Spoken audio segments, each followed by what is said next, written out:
Sweden because of my foreign nationality. I knew that none of them thought they had any reason to envy me. To put it briefly, in a way, I sometimes felt that I was freer than I would be in freedom.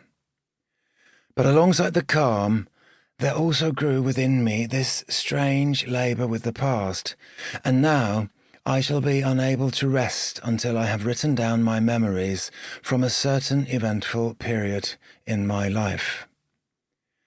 Because of my scientific work, it has been made possible for me to write, and there is no inspection until the moment I deliver a completed assignment, so I can afford myself this single pleasure, even though it may be the last one I am granted.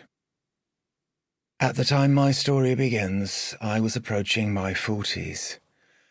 Perhaps, if I am to introduce myself, I may tell you about the image I had of life. There are few things that say more about a person than their image of life. Whether they see it as a road, a battlefield, a growing tree, or a rolling sea. For my part, I saw it with the eyes of a well-behaved schoolboy, as a staircase up which you hurried from landing to landing as fast as you could, panting for breath and with your rival at your heels. In actual fact, I had few rivals. Most of my colleagues at the laboratory had invested all their ambition in the military and viewed their day's work as a tedious but necessary diversion from the evening's military duties. I would not have liked to admit to any of them how much more interested I was in my chemistry than in my military service, though I was by no means a bad soldier.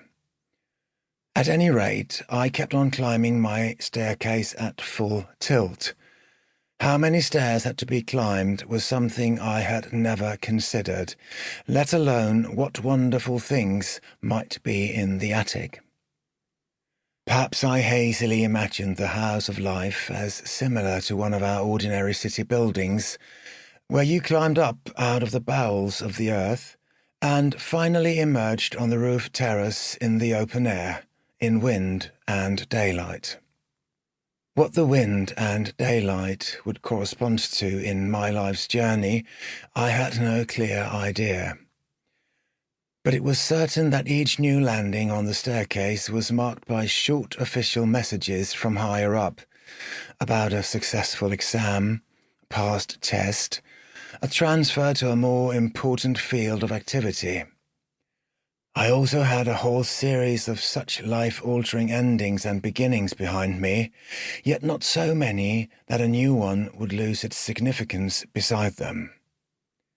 It was therefore with a dash of fever in my blood that I returned from the short telephone call informing me that I might expect my control chief to arrive the following day, and so could start experimenting on human material. Thus, tomorrow the final and crucial test of my greatest discovery to date would take place.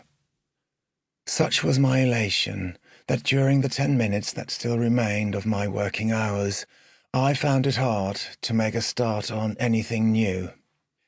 Instead, I cheated a little, for the first time in my life, I believe, and began to put the apparatus away early, slowly and carefully, while stealing a glance through the glass walls on both sides to see if anyone had noticed me.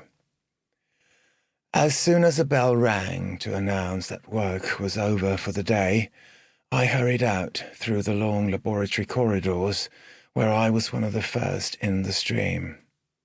I quickly showered, changed out of my work clothes and into my leisure uniform, jumped into the Paternoster lift, and a few moments later I was up on the street.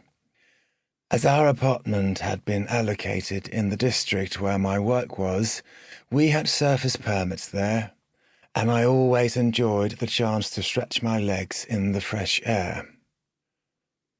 As I was passing the metro station, it occurred to me that I might as well wait for Linda.